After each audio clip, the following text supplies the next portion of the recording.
ఉత్తర భారతాన్ని వణికిస్తున్న వర్షాలు, ఉధృతంగా ప్రవహిస్తున్న నదులు, విరిగి పడుతున్న కొండ చర్యలు, నేలమట్టమైన ఇల్లు, వరద దాటికి కొట్టుకుపోయిన రహదారులు, విరిగిపడిన చెట్లు, విద్యుత్ స్తంభాలు, ఓ జిల్లాలో విద్యుత్ సరఫరా నిలిపివేత, కిలోమీటర్ల మేర ట్రాఫిక్ జాములు.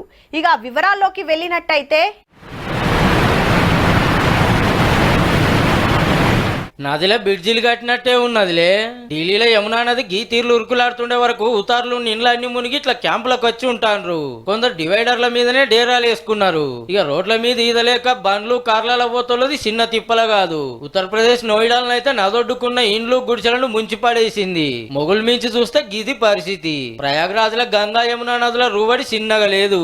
మధురం సుత ముంచే వరకు పడవల్లో ఏరే జాగలకు వెళ్లిపోతున్నారు. రాజస్థాన్ రాష్ట్రం అజ్మీర్ లో సరస్సు కట్టదేగా అర్ధరాత్రి ఊరి మీదకి వరద నూక్కొస్తే ఇట్లా ట్రాక్టర్లు జీపుల్లో బయటపడ్డారు. అటు పంజాబ్ ను సుత పరిశాన్ చేస్తున్నాయి ఆనలు.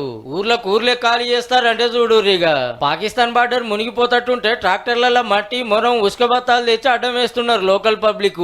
హిమాచల్ ప్రదేశ్ లో జాతరకు పోయిన 50 మంది భక్తులు వరదల్లో చిక్కితే గాలి మోటార్లో పోయి కాపాడినరు జవాన్లు. ఇక జమ్మూ కాశ్మీర్ లోనైతే నదులన్నీ డేంజర్ లెవెల్ దాటి రోడ్లు దింపితే అటోళ్ళు అటే ఇటోళ్ళు ఇటే. కొందరు ధైర్యం చేసి ఇట్లా నదులు దాటితే కొందరేమో ట్యూబులతో ఈదుకుంటా పోతుర్రు.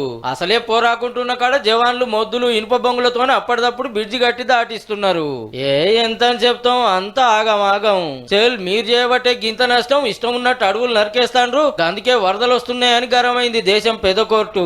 అంతేకాదు ప్రకృతిని కాపాడటానికి ఏం చేస్తారో చెప్పురని సెంట్రల్ ఉత్తరాఖండ్, హిమాచల్ ప్రదేశ్, పంజాబ్, జమ్మూ కాశ్మీర్ సర్కార్లకు నోటీసులు కూడా పంపింది.